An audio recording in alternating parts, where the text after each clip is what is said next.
నమ్మకం అనేది సొంత పార్టీ నేతలను బుజ్జగించినా సరే ఆ బుజ్జగింపులు కూడా ఫెయిల్ అయినాయి అనేది ఇక్కడ చాలా స్పష్టంగా కనిపిస్తుంది. లోపం ఎక్కడ అంటే బేసిక్ గా అధికారంలోకి వస్తుంది అన్నప్పుడు ఏదో ఒక పదవి వస్తుందని ఆశిస్తారు. ఇంకోటి ఎమ్మెల్సీ. ఇప్పుడు వైఎస్ఆర్ కాంగ్రెస్ పార్టీ ప్రతిపక్షంలో ఉంటే దానికి ఎమ్మెల్సీలు ఉన్నారుగా, వాళ్ళ కోటా లెక్కన వాళ్ళకి కూడా గెలిచారు కదా లాస్ట్ ట్రిప్.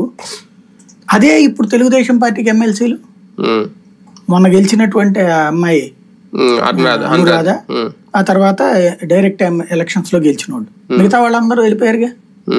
ఇప్పుడు 4-5 ఉన్నారు అంతే తెలుగుదేశం పార్టీ. ఆ రాజ్యసభలో అసలు లేరు.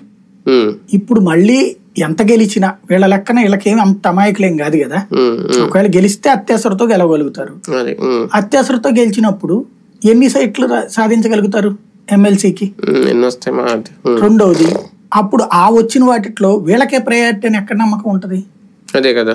ఇంకొకటి చూస్తే ఇప్పుడు పొత్తుల్లో మళ్ళీ అవతలోడికి కోటా ఉంటది, అక్కడ అదొకటి ఉంటది. ఒక పక్క జనసేన పవన్ కళ్యాణ్ హామీ ఇచ్చేస్తారు అందరికి, ప్రభుత్వం వస్తే మీకు ఎమ్మెల్సీలు ఇచ్చేస్తారు, నామినేట్ పదవులు ఇచ్చేస్తారు. ఇక్కడ బాబు గారు ఇచ్చేస్తారు, ఎంతమందికి ఇస్తారు, ఎన్ని ఎమ్మెల్సీలు వస్తాయి? అది కాబట్టి ఇక్కడ సమస్య నేను అంటుంది అదే. అందువలన ఎన్ని ఎమ్మెల్సీలు ఉండదు. ఇప్పుడు ఏమన్నా ప్రత్యేక జీవో రాష్ట్రపతి నుంచి తెచ్చుకుని ఇక్కడ ఒక 200 ఎమ్మెల్సీలు ఉండాలి, అసెంబ్లీ 175 ఉంది కదా, మాకు 450 సీట్లు అసెంబ్లీకి చేయండి, 150 ఎమ్మెల్సీకి ఇవ్వండి అని అడగాలి.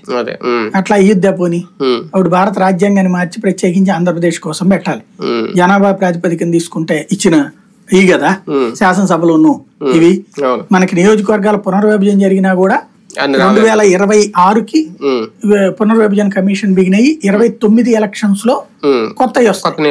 అంటే 29 తర్వాత ఏమైనా ఎక్కువ మందికి హామీలు ఇచ్చినా ఒక అర్థం ఉంటుంది. ఎందుకంటే అప్పుడు మనకి 225 అసెంబ్లీ సీట్లు వస్తాయి. 225లో 1/3 అన్నప్పుడు దగ్గర దగ్గరగా